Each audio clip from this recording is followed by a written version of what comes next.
Assalamualaikum warahmatullahi wabarakatuh. Perkenalkan, nama saya Rizkiatul Zakiyah, biasa dipanggil Riris, NIM 041, kelas 6B, Program Studi Pendidikan Informatika. Di sini saya akan menjelaskan sekilas tentang materi mikrotik.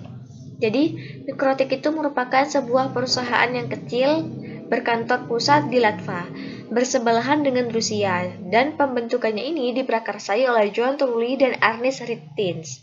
Kemudian Linux yang pertama kali digunakan itu adalah kernel versi 2.2 yang dikembangkan secara bersama-sama dengan bantuan 5-15 orang staf Research and Development atau R&D, yang kemudian mikrotik ini sekarang menguasai dunia routing di negara-negara berkembang, menurut Ernest.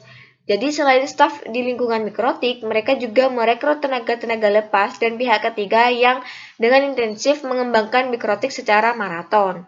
Kemudian di sini ada router OS. Jadi mikrotik router OS ini adalah sistem operasi dan perangkat lunak yang dapat digunakan untuk menjalankan komputer menjadi router network yang handal dan mencakup beberapa fitur yang dibuat untuk IP network dan jaringan wireless. Cocok juga digunakan berbagai fitur yang dibuat untuk IP network dan jaringan wireless.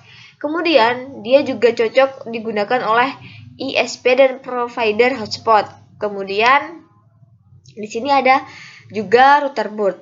Nah, router boot ini adalah router embed produk mikrotik. Jadi, router boot ini seperti sebuah PC mini yang terintegrasi karena dalam satu boot tertanam prosesor RAM, ROM, dan memori flash.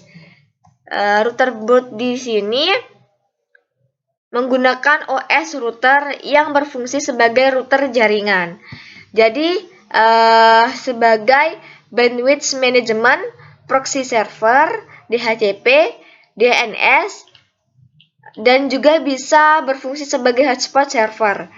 Kemudian di sini router boot ini ada beberapa serinya yang memiliki fungsi sebagai WiFi access point, bridge, WDS, ataupun sebagai WiFi client. Jadi seperti RB411, RB433, dan juga RB600. Kemudian di sini ada cara akses mikrotik. Nah, perangkat mikrotik ini dapat diakses dengan menggunakan berbagai media dan cara akses mikrotiknya pun itu berbeda-beda. Di sini ada 4 cara ya untuk mengakses mikrotik router. Antara lain yaitu yang pertama, via konsol atau command mikrotik. Jadi mikrotik ini itu bisa kita akses menggunakan via konsul. Jadi maupun remote access menggunakan PuTTY. Caranya itu tinggal masukkan alamat IP mikrotik ke kolom hostname-nya. Kemudian yang kedua di sini menggunakan via web browser. Nah, mikrotik ini juga bisa diakses menggunakan via web atau port 80 pada browser. Contohnya itu kalian tinggal ketik di browser IP menggunakan IP 192.168.1.10. Kemudian cara yang ketiga yaitu menggunakan via Winbox. Mikrotik ini diakses menggunakan tool Winbox. Nah, Winbox itu merupakan tool untuk meremote mikrotik yang paling populer karena selain mudah juga dapat menampilkan menu-menu pada mikrotik GUI.